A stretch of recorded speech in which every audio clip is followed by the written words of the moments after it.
Assalamualaikum warahmatullahi wabarakatuh. Perkenalkan, nama saya Andreas Ferdiansyah, NPM D1A019056, Prodi Kesejahteraan Sosial, Fakultas Ilmu Sosial dan Ilmu Politik. Di sini saya akan menjelaskan langkah-langkah menjadi fasilitator yang baik.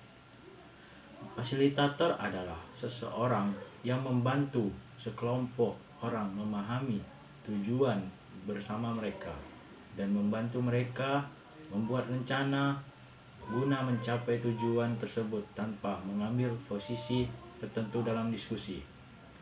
Menjadi fasilitator yang berhasil adalah fasilitator yang melaksanakan tugasnya dengan baik dan sukses sesuai tupoksi, SOP, SIM, dan target.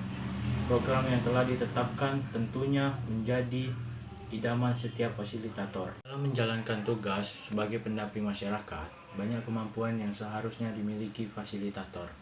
Terdiri atas 5 langkah-langkah kemampuan inti dan 5 kemampuan pribadi. 5 kemampuan inti. Pertama, koordinasi. Seorang fasilitator hendaknya memiliki kapasitas untuk membina hubungan yang harmonis dengan para pelaku, stakeholder lokal, aparat pemerintah, lembaga lokal, dan tokoh-tokoh masyarakat, serta masyarakat dampingan, yaitu bagaimana memperlakukan dan berinteraksi dengan mereka, serta menempatkan mereka berdasarkan prinsip kesetaraan. Kedua, mediasi. Fasilitator diharapkan juga mampu memediasi berbagai kepentingan dan berperan sebagai orang-orang dalam menengahi apabila terjadi perbedaan kepentingan di antara kelompok atau individu di masyarakat. Perlu diingat, fasilitator di sini bukan sebagai pengambil keputusan, melainkan hanya sebagai pengingat masyarakat agar konsisten terhadap berbagai kesepakatan yang telah dibuat sebelumnya. Dalam arti lain, menyesuaikan berbagai kepentingan untuk mencapai tujuan bersama. Ketiga, advokasi. Sering ditemui bahwa masyarakat jarang mengetahui dan mengenal potensi dan kapasitasnya sendiri. Dalam hal ini, fasilitator hendaknya mampu merangsang dan mendorong berbagai masyarakat untuk mengenali potensi dan kapasitasnya sendiri. Keempat, fasilitasi. Yang dimaksud adalah kemampuan yang mengandung pengertian membantu dan menguatkan masyarakat agar dapat dan mampu mengembangkan diri memenuhi kebutuhannya sesuai dengan potensi yang dimiliki. Artinya, fasilitator harus mampu menyediakan dan siap dengan beragam informasi program, latar belakang, maksud dan tujuan, keluaran, prinsip dan nilai-nilai, visi misi, sasaran, pendanaan, para pelaku struktur organisasi, tahapan atau siklus pengendalian, termasuk pendukungnya, yang dalam hal ini adalah P2KP, PNPM, Mandiri Perkotaan. Kelima, pelatihan, yaitu kemampuan mengelola dan melaksanakan coaching sebagai pembekalan atau penguat kepada para pelaku yang dimungkinkan terlibat dalam mendukung pelaksanaan program. Pelatihan merupakan bagian yang tidak terpisahkan dari seluruh rangkaian kegiatan. Berikutnya, yang tidak kalah penting dari kemampuan di atas adalah 5 kemampuan pribadi. Pertama, kemampuan tampil di depan umum sebagai narasumber. Kedua, kemampuan memimpin pertemuan dalam rapat atau musyawarah. Ketiga, kemampuan memecahkan masalah terkait pengelolaan pengaduan masyarakat. Keempat, kemampuan berdisiplin diri. Kelima, kemampuan administrasi dan pengabsiran kegiatan, SIM atau pelaporan. Di sini saya akan membuat role play permasalahan tentang penyalahgunaan narkoba.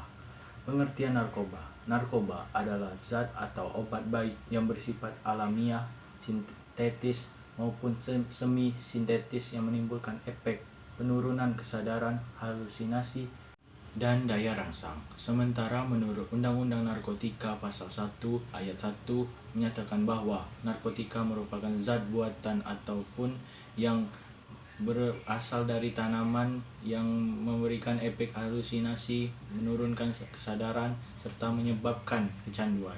Obat-obatan tersebut dapat menimbulkan kecanduan jika pemakaiannya berlebihan.